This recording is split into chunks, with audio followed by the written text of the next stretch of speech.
കുളിയൊക്കെ കഴിഞ്ഞിങ്ങനെ ഇരുന്നപ്പോൾ ഞാൻ വിചാരിച്ചൊരു വീഡിയോ എടുക്കാൻ. അപ്പോൾ എന്തായാലും വീഡിയോ എടുക്കുമല്ലേ, ഞാൻ ഒരു പൊട്ടൊക്കെ കുത്തി ഒരു മേനയൊക്കെ വേണ്ടേ. അത് കഴിഞ്ഞ് ഞാനൊരു ബോഡി ലോഷനാണ് തേക്കുന്നത്. എനിക്ക് എൻ്റെ സ്മെല്ല് ഭയങ്കര ഇഷ്ടമാണ്. അപ്പോൾ ഞാനിങ്ങനെ ഇടയ്ക്കൊക്കെ ഇത് തേക്കാറുണ്ട്. പിന്നെ ഞാൻ കണ്ണട വെച്ച് നേരെ താഴേക്ക് വന്നു. കണ്ണടയില്ലെങ്കിൽ ഞാൻ എവിടെയെങ്കിലും ഉരുണ്ട് വീഴും. പപ്പയാണെങ്കിൽ ചക്കയും ചിക്കനുമാണ് രാത്രി കഴിക്കുന്നത്. ചേച്ചീനെ നോക്കിയപ്പോൾ ചേച്ചി ചേട്ടായിനെ വിളിച്ചുകൊണ്ടിരിക്കുക. അപ്പോൾ ഞാൻ അവളെയും വിളിച്ചുകൊണ്ട് നേരെ ഫുഡ് കഴിക്കാൻ വന്നു. ഞാനാണെങ്കിൽ ചോറും അപ്പവും ചിക്കനും തോരനും തൈരൊക്കെയാണ് കഴിക്കുന്നത്. ചേച്ചിയാണെങ്കിൽ അപ്പത്തിന് പകരം ചക്ക എടുത്തിട്ടുണ്ട്. മമ്മി അങ്ങനെ തന്നെ. ഇവരൊക്കെ ചക്കേൻ്റെ വലിയ ഫാൻസാണ്. ഫുഡ് കഴിച്ച് കഴിഞ്ഞാൽ ഞാൻ കുറച്ച് നേരം സബ്വേ സർഫേഴ്സ് കളിച്ചപ്പോൾ എനിക്ക് ബോറടിച്ചു. അപ്പോൾ ഞാൻ മമ്മീനെ തോണ്ടി ലുഡോ കളിക്കാൻ കൊണ്ടുവന്നു. ലുഡോ മമ്മിക്ക് അറിയില്ല എന്ന് കണ്ട് അവസാനം മമ്മി ലുഡോ ജയിച്ചു, ഞാൻ തോറ്റു. അത് പറഞ്ഞ് ഇവരെ കുറെ കളിയാക്കി. എന്തായാലും ഒരു തോൽവി എനിക്കൊരു പുത്തരിയില്ല, കാരണം നെപ്പോളിയൻ ഭഗത് സിംഗ് ഇവരൊക്കെയാണ് എൻ്റെ ഹീറോസ്.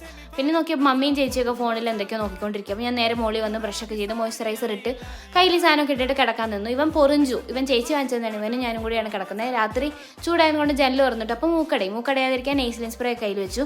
പിന്നെ ഒരു ബുക്ക് വായിച്ച് ഉറങ്ങിപ്പോയി. അപ്പോൾ ഓക്കെ, ബൈ ഗായ്സ്.